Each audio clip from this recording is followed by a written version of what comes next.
অধারাবাহিকতার জালে আটকে থাকা পেসার শরীফুল ইসলাম প্রস্তুতি ম্যাচে ভারতের বিপক্ষে খেলতে নেমেছিলেন, সেটাও টি-20 বিশ্বকাপ শুরুর একদিন আগেই।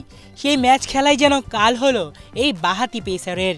সেদিনই পড়লেন ইনজুরিতে, হাতে লাগলো 6টি সেলাই।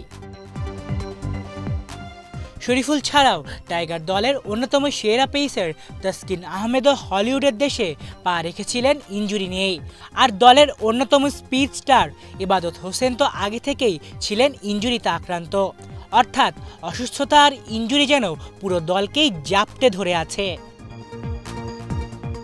যদি ভাবেন শুধুমাত্র এই টি-20 বিশ্বকাপে টাইগারদের শনির দশা চলছে, তাহলে ভুল করবেন। সবশেষ 4 থেকে 5 বৈশ্বিক আসরেও বাংলাদেশ খেলেছে পূর্ণ শক্তির দল ছাড়াই, এই ইনজুরির কারণেই। গত বছরের ওয়ানডে বিশ্বকাপের কথাই আগে বলি, সেই বিশ্বকাপেও পুরোপুরিভাবে ফিট ছিলেন না পেসার তাসকিন আহমেদ। অলরাউন্ডার সাকিব আল হাসানও তো চোখের সমস্যার কারণে আজও ভুগছেন। এত কিছুর পর সেই টুর্নামেন্টের সেমিফাইনালে বাংলাদেশ উঠলেই বরং অবাক হতে হতো।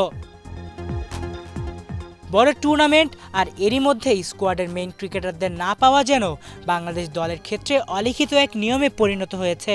বৈশ্বিক টুর্নামেন্টে তেমন ভালো রেকর্ড না থাকা এ দলের যেন প্রতিবার অফ ফর্মে থাকা লিটন দাস, সাকিব আল হাসানের মতো ক্রিকেটার আর প্রতিপক্ষের পাশাপাশি লড়াই করতে হয় ভাগ্যের সঙ্গেও। এক্ষেত্রে কিন্তু দায়টা বিসিবিরও কম না, কারণ বিশ্বকাপ টি-20-র আগে তীব্র গরমে 50 ওভারের টুর্নামেন্ট ডিপিএলে কেন তাসকিন শরীফুলদের খেলার অনুমতি দিল তারা, তাই এখন ভাবনার বিষয়। আলিফ চৌধুরী, বাংলা ভিশন।